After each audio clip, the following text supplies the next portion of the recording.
इसमें है ना, इसमें से लगा देती हूँ। चालू कर दिया मैंने।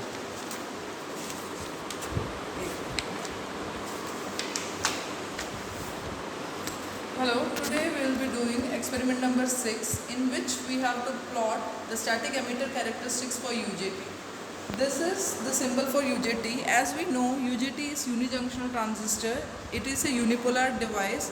Why it is known as unipolar device is because the current induction of current is only due to one type of charge carrier. Either it is through minority charge carrier or majority charge carrier.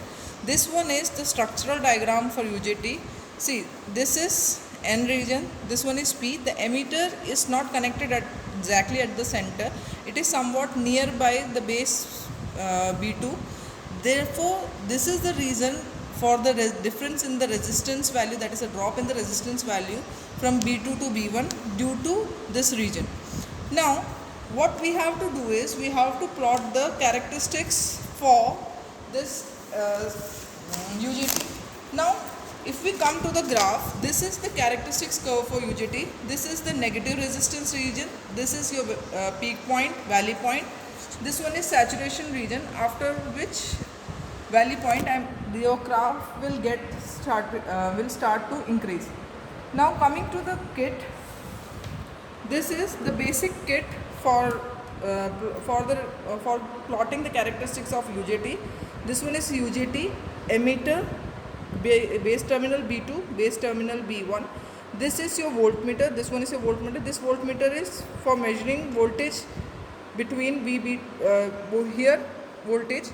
This one is for measuring or setting the voltage across B1 and B2, and this one is for measuring the emitter current. So how will we doing the connections are, first connecting the output voltage source to a resistance. We will be selecting only one resistance. Either we can take R1, either we can take R2. Here I have taken R1. Now what I am doing is connecting to the common point B2. Now I am connecting the voltmeter. This black one is showing negative and the red one is for positive. Now what I have to do is I have to connect this emitter terminal. So how I will be connecting this? Now the current is flowing towards this emitter terminal. Now I have to measure this emitter current. So what I will do is I will connect this emitter across here. As we know, current flows from higher potential to lower potential. So the red one is connected to this terminal and the negative one is connected to this terminal. We have connected emitter. Now we have to connect voltmeter. Before that, we are connecting resistance R3 in the circuit, and now we will be connecting the final voltmeter .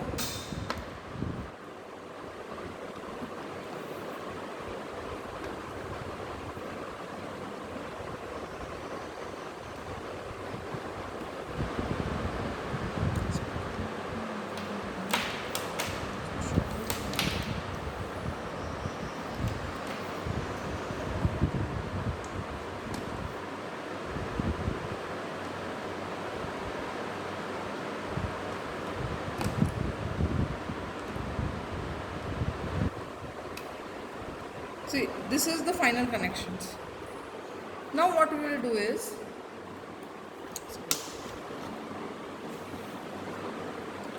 this one is showing your voltage VE, this one is showing your current IE, and this one will be showing your voltage VBB. Now what we will do, we will take standard readings for VBB2. That means first we will be setting voltage VBB2 at 10 volt. Then from here we will be varying VE, and corresponding variation in current we will measure. So the first curve which you have to plot is by setting the value of VBB at 10 volt, and then I am increasing the current. One thing you have to keep in mind, initially I have set the input voltage at 0 and I have increased the output voltage at 10 volt. Now when I'm increasing this input voltage, there will be a variation in this output voltage which you have to neglect. We will take 6 to 7 readings. Then again, earlier we have set the voltage at 10 volt. Now the next point for VBB2 we will be taking as suppose 15. Again we will repeat the same procedure. We will change the VE from here, and corresponding we will take the readings between VE and IE. For the second curve, again 8 to 10 readings, and for the last one we will be setting VBB2 at suppose 25, or take it as 20 because we have taken the difference of 5.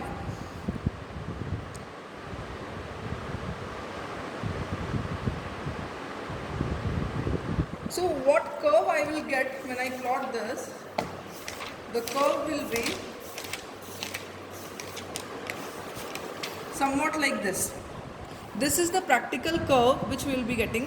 What we have done here is we have taken the readings for different values of VBB, VB1, VB2, and correspondingly we are plotting the curve where I am getting the peak points, where I am getting the valley points, what is the variation in negative resistance area and all that. So by studying this practical, what we are doing is we are exactly calculating the practical points or the practical curve, or we are justifying the practical curve which we have already studied in the theoretical. And what are the practical application of this UJT is basically used as a relaxation oscillator.